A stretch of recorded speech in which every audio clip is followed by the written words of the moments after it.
அல்லேலூயா ஸ்தோத்திரம்.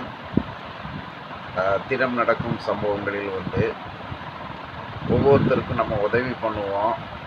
அந்த உதவி பண்ணும்போது அவங்களால பாதிக்கப்படுவோம். அப்படி ஒவ்வொருத்தரும் ஒவ்வொரு விதமான அனுபவங்களை பெற்றிருப்பாங்க. அந்த மாதிரி நானும் ஒரு சம்பவத்தில் பாதிக்கப்பட்டேன். என் கூட மார்க்கெட்டிங்கில் இருந்த தண்ணிக்கு அடிமை. நாங்கள் ஒர்க் பண்ணிகிட்டு இருக்கும்போது என் கூட ஒருத்தர் ஒர்க் பண்ணிகிட்ருக்காரு. அவருக்கு ஃபோன் வருது, கிருஷ்ணாணி எங்கே இருக்கானுங்கிட்டு. இந்த மாதிரி டேவிட் அண்ணன் கூட வேலை பார்த்துக்கிட்டு இருக்கேன் அப்படின்னாப்புல. டீக்கே வழி இல்லாமல் நின்றுக்கிட்டு இருக்கார் ரோட்டில் அப்படின்னா. டீக்கே வழி இல்லாமல் ரோட்டில் நின்றுக்கிட்டு இருக்கான் அப்படின்ன உடனே நமக்கு மனசு கொஞ்சம் கரைஞ்சிருச்சு. என்னடா ஒரு சேல்ஸ்மேனாக இருந்தவன் அந்த கம்பெனி க்ளோசிங் ஆகிட்டு வேலை இல்லாமல் இப்படி சுற்றிக்கிட்டு அலையிறான, தண்ணி பழக்கம் வேறு இருக்குது. சரி, எனக்கு வேலைக்கு ஆள் தேவை இருந்துச்சு.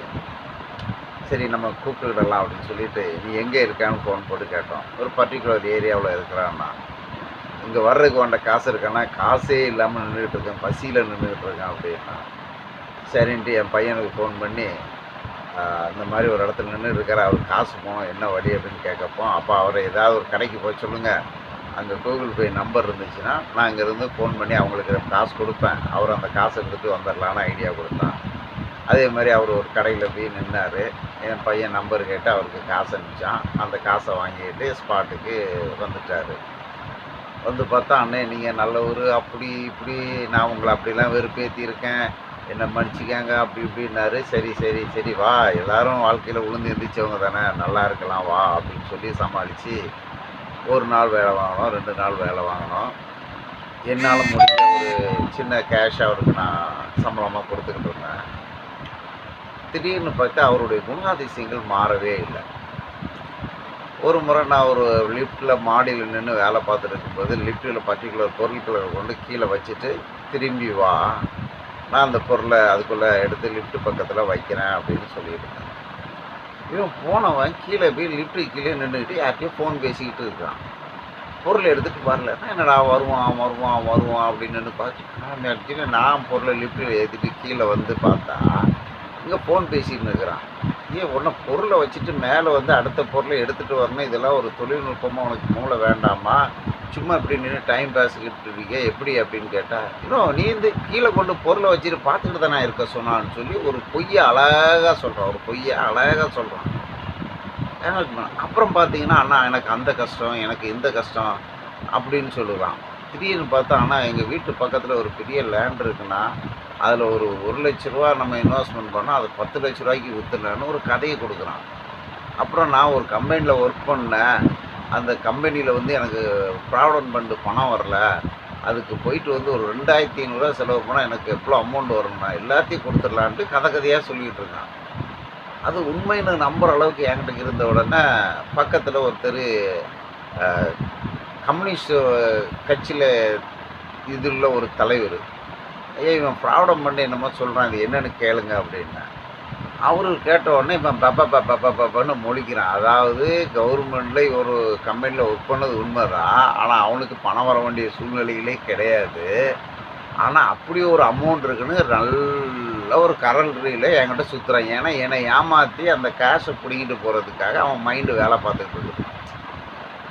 அதாவது அவருக்கு ப்ராவிடன்ட் ஃபண்டில் ஒரு அமௌண்ட் வருது, அவங்க ஆஃபீஸர்ஸுக்கு கொஞ்சம் லஞ்சம் கொடுக்கணும், கொடுத்தா அந்த பணம் வந்துடும் அப்படின்னு சொல்லலாம், நம்ம ஏதாவது கையிலேருந்து காசு கொடுத்துருவோங்கிற ஒரு கிரிமினல் மைண்டை அவன் யோசனை பண்ணி பேசும்போது எனக்கு அது சந்தேகத்தை வச்சு, என்ன இப்படி சொல்கிறா, அவங்க இப்படி சொல்லலாம் இல்லைன்னா அது அப்படி இப்படின்னு சமாளித்தான். அதுக்கப்புறம் ஒரு லேண்டு இருக்குதுன்னு சொன்னான். ஒரு ரியல் எஸ்டேட் சம்மந்தப்பட்டவர்கிட்ட கேட்டோம்னா, அது எப்படி உனக்கு வரும், உனக்கு அதுக்கு சம்மந்தமே இல்லைன்னா அவர் எல்லாத்தையும் பார்ட்டாக பிரிச்சுட்டார். ஃப்ராடுத்தனம் ஆகி போச்சுங்களா. அப்புறம் என்ன, நீ எனக்கு சம்பளமே தர மாட்டேங்கிறான், நேற்று சம்பளம் தரலான்னு அவனுக்கு ஏமாத்துற புத்தி தான் இருந்துச்சு. அப்போ வேதம் சொல்லுது, கோணலானதை நேராக்க முடியாது, அவன் கெட்டு போகிறான்னு முடிவு எடுத்துகிட்டு போன அப்புறம் யார் போனாலும் ஒன்றும் பண்ண முடியாதுங்கிற அனுபவத்தை அவர்கிட்ட இருந்து நான் கற்றுக்கிட்டேன். சரி, அதை இன்னொரு பெரியவங்ககிட்ட சொல்லிக்கிட்டு இருந்தா, டேவிட் இந்த உலகத்தில் எல்லாமே திருடு, உன் திருடாது சாதா, என் திருடு வெளியிலேயே சொல்ல முடியாது அப்படின்னாரு. என்னையான்னு கேட்டால், அவர் ஒரு காய்கறி வியாபாரம் பண்ணுறவர், அப்படியே ரோட்டு வழியாக வியாபாரம் பண்ணிட்டு போயிட்டே இருந்திருக்காரு. அதில் ஒரு அம்மா வந்து ரொம்ப அண்ணா அண்ணா அண்ணா அண்ணான்னு ரொம்ப பிரியமாக பழகியிருக்கு. அண்ணா எங்கள் வீட்டுக்கார் இப்படின்னா, எங்கள் அம்மா அப்படின்னா, அப்படி இப்படின்னு ஒரு மாதிரி சோக கதையை சொன்ன உடனே இவர் தான் சோக கதையை சொல்ல, கடைசியில் இவர் கொஞ்சம் கொஞ்சமாக சேர்த்து வச்சு ஒரு லேண்டு வாங்கி வச்சுருந்த கேஸு, பேங்கில் கொஞ்சம் பணம் வச்சுருந்த கேஸு எல்லாத்தையும் அந்த அம்மாக்கிட்ட சொல்லிட்டாராம். தங்கச்சி தங்கச்சின்னு பழகினது. கடைசியில் என்ன இருக்குது, அந்த அம்மா வந்து அண்ணன் ஒரு 20,000 பணம் வச்சுக்காங்கண்ணே, நீங்கள் ஏதாவது பண்ணி எனக்கு சம்பாதிச்சு தாங்கன்னு இவருக்கு காசை கொடுத்துருக்கு. இவர் என்னடா தங்கச்சியாக பழகிட்டா நம்மளுக்கு 20,000 கொடுத்துட்டாரு அப்படின்னு சொல்லிட்டு 20,000 இவருக்கு படிப்பறிவு கிடையாது. அப்புறம் அண்ணன் இந்த மாதிரி 20,000 கொடுத்தது எங்கள் வீட்டுக்காரர் சைன் கேட்டு ஒயிட் பேப்பரில் கேட்டாருன்னு சொல்லி சைன் போட்டு கொடுத்துருக்காரு. அப்புறம் கொடுக்கல் வாங்கல் அப்படியே இருந்துக்கிட்டு சைன் வாங்கி இந்த அம்மா அந்த ஆளுக்கிட்ட பல லட்ச ரூபா கடன் வாங்கின மாதிரியும் அப்படி இப்படின்னு சொல்லி இவர்கிட்ட இருக்க ப்ராப்பர்ட்டி நிலம் கிளை எல்லாத்தையும் பிடிக்கிட்டு ரோட்டில் விட்டாங்க. இவர் அவங்கள எதிர்த்து போராடவே முடியல. ஏதாவது ஒரு பெரிய கம்யூனிட்டியும் பெரிய ரவுடிசமான கும்பல் அநியாயமாக ஏமாந்துட்டேன், பேச்சில் என்னுடைய ரகசியத்தை சொல்லிட்டு ஏமாந்துட்டேன்னு கண்ணீர் வடிச்சிட்டு இருக்காரு. ஒன்றுமே பண்ண முடியல. அப்புறம் சரி இவரு தான் இப்படி இருக்காருன்னு சொல்லிட்டு இன்னொரு பெரியவங்ககிட்ட பேசிகிட்டு இருக்கும்போது அவரும் ஒரு சமுதாயத்தில் பெரிய அந்தஸ்தில் உள்ளவர், அவங்க பிள்ளைங்கள வெல் செட்டில்டு பயங்கர வசதி. அவரு சொல்லிக்கிட்டு இருக்காரு, இந்த ப்ரைவேட்டு சிட்ஃபண்ட்ஸில் போயிட்டு நான் மட்டும் பணம் போடுறேன், எங்கள் சொந்தக்காரங்கள்லாம் வட்டிக்கு ஆசைப்பட்டு பணத்தை போட்டேன், அவங்க இவ்வளோ போயிட்டாங்க அப்படிங்கிறாங்க. இன்னொரு குடும்பத்தில் போய் பார்த்தா 200 ஃபேமிலி, ஒவ்வொருத்தங்களும் 25 லட்சம் 30 லட்சம் 40 லட்சம்னு பணம் போட்டிருக்காங்க. என்னங்கன்னு கேட்டால் எங்கள் சொந்தக்காரங்க ஒருத்தர் அதில் போனாங்க, அதில் இவ்வளோ வட்டி தரான்னு சொன்னாங்க, இவ்வளோ வட்டியை கொடுத்துக்கிட்டு இருந்தாங்கன்னு ஏமாந்தேன். ஏங்க எங்களை கொஞ்சம் கூட நம்ம சிந்திக்க வேண்டாமா அப்படின்னு கேட்டோம்னா இதில் சிந்தனைக்கு வழியே இல்லை. ஏமாறன்னு விதி இருந்தால் எல்லாரும் ஏமாந்து போகிறாங்க. அப்போ நான் நினச்சிக்கிட்டேன், கடவுளே நீர் என்ன பணக்காரனாக வைக்காமல் ஆகினதுக்கு நல்லது தான். ஏன்னா இந்த மாதிரி ஏமாத்து வேலைகள் ஒவ்வொரு நாளும் நம்மளை தேடி தேடி தேடி தேடி வந்திருக்கும். வேதம் சொல்லுதில்ல, பரமண்டருக்கு எங்கள் பிதாவே உமது நாமம் பரிசுத்தப்படுவதாக, உமது ராஜ்யம் வருவதாக, உமது ராஜ்யம் பரலோகத்தில் செய்யப்படுவது போல பூலோகத்தில் செய்யப்படுவதாக, அந்தந்த அப்பத்தை எங்களுக்கு அன்று தாரும், எங்களை சோதனைக்கு உட்படுத்தாமல் தீமையிலிருந்து ரட்சித்துக்களும், எங்கள் கடனாளிகளை நாங்கள் மன்னிப்பு போனீர் எங்களை மன்னித்தரணும், ராஜ்யம் மூலம் என்றென்று முடியிருக்குன்னு சொல்கிற அந்த வேதவசத்தில் எங்களை சோதனைக்கு உட்படுத்தாமல் தீமையிலிருந்து ரட்சித்துக்கொள்ளும் அப்படிங்கிற வசனம் எனக்கு ரொம்ப பிடிக்கும். காரணம் என்னென்னா, நம்ம ரோட்டில் போகிற ஒவ்வொரு நாட்களும் பலவிதமான சோதனைகள் நம்மக்கிட்ட வரும்.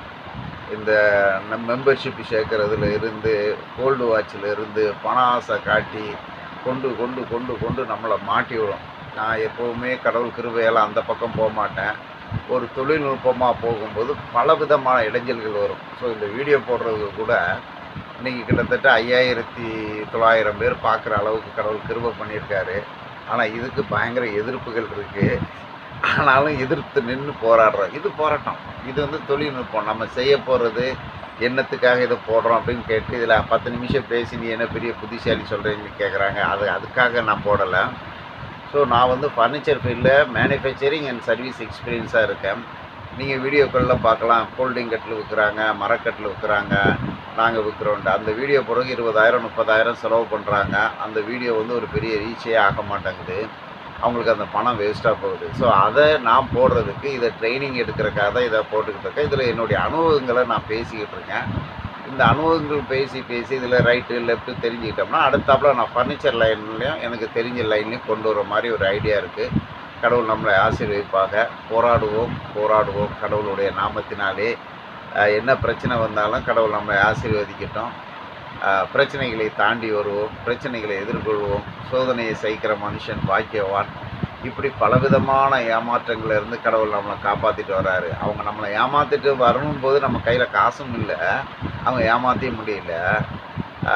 காசு இருக்கிறவங்கள ஈஸியாக ஏமாற்றிட்டு போயிடுறாங்க. இன்றைக்கி எத்தனையோ ஸ்கேன்கள் நடந்துகிட்டு இருக்குது. திருட்டுத்தனம், பொய், ஃப்ராடு எல்லாம் நடந்துகிட்ருக்கு. அதில் இருந்து கடவுள் அப்படியே நம்ம நீர்க்கால்கள் ஓரமாய் நடப்பட்ட மரத்தை போல நடத்தி கொண்டு வந்துகிட்டு இருக்கார். அல்லேலூயா, ஸ்தோத்திரம் ஸ்தோத்திரம் ஸ்தோத்திரம்.